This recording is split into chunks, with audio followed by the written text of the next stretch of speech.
Do you worry about what other people think of you or fear disappointing or upsetting them? I used to think I was being nice by doing so much for others. But here's the truth. When we act from a place of fear of judgment or rejection, we're trying to control the way other people see us. I actually wasn't being nice. I was being manipulative. Ouch, right?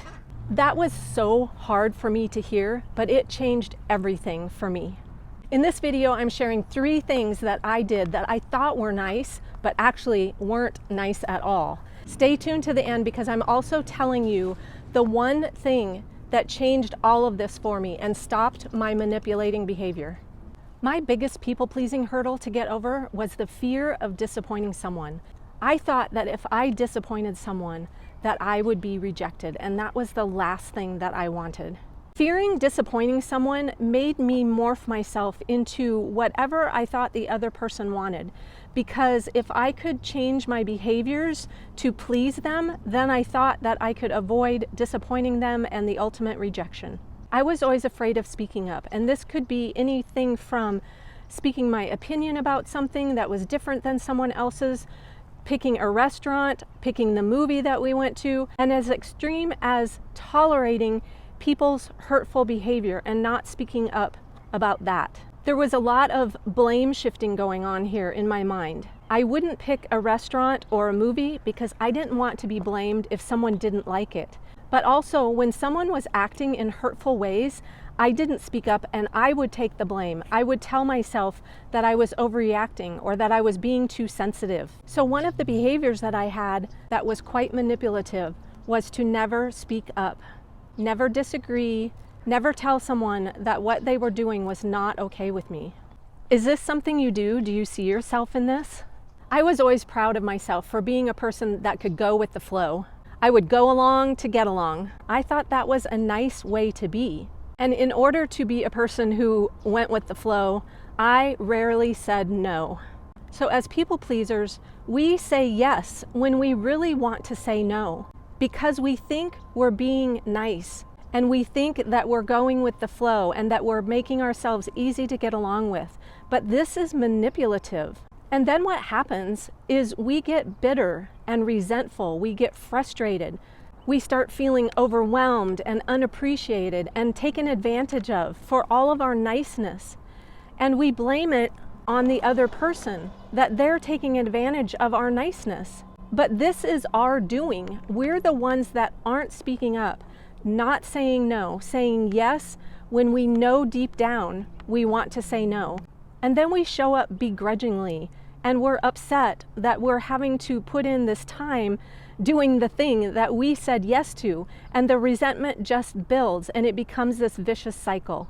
Do you see yourself in this? Do you rarely say no? You say yes even when your gut might be screaming no. Oh my goodness, it's late October in Phoenix and it's still 90 degrees outside. It's a little warm. I'm working my way to get over in that shade. The third thing I would do, if I had to say no to something, anything, an event, a happy hour, whatever it was, if I had to say no, I would feel extremely guilty.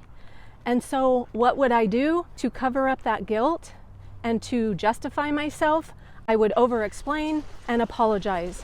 Apologize for why I had to say no, because I thought that by apologizing and explaining my reasons why, that I was justifying, that I was validating myself, that then it didn't make it wrong. I justified all my actions, my behaviors, and the rare boundary that I would set.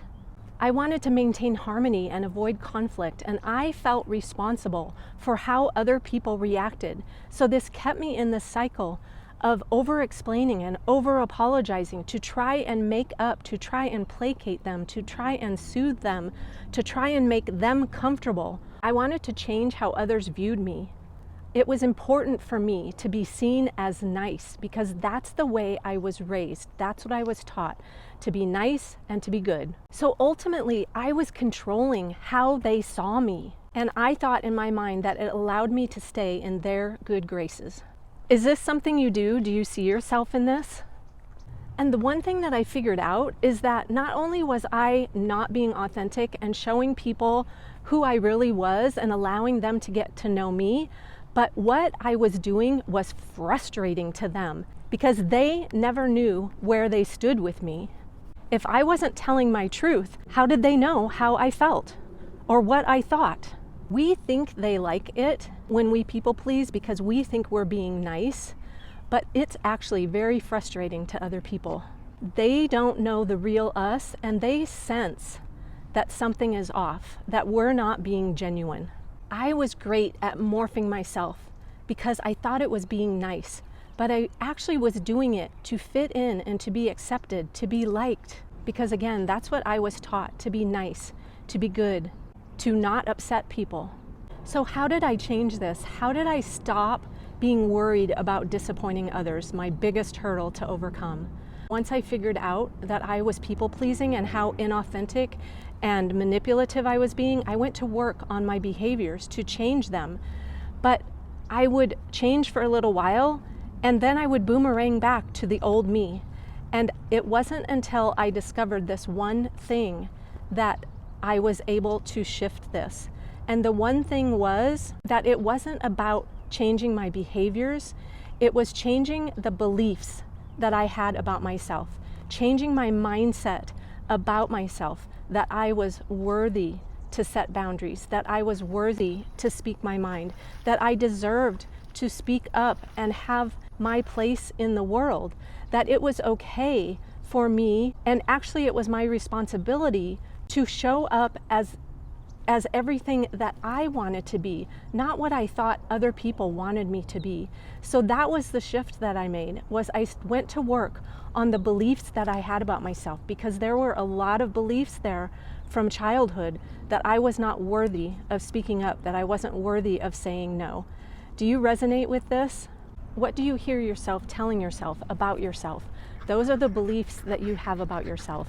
And if they're not empowering you, if they're not allowing you to speak up, to say no, to stand up for yourself, to stop tolerating bad behavior, to always be giving and not being able to receive, then those are the beliefs to start working on.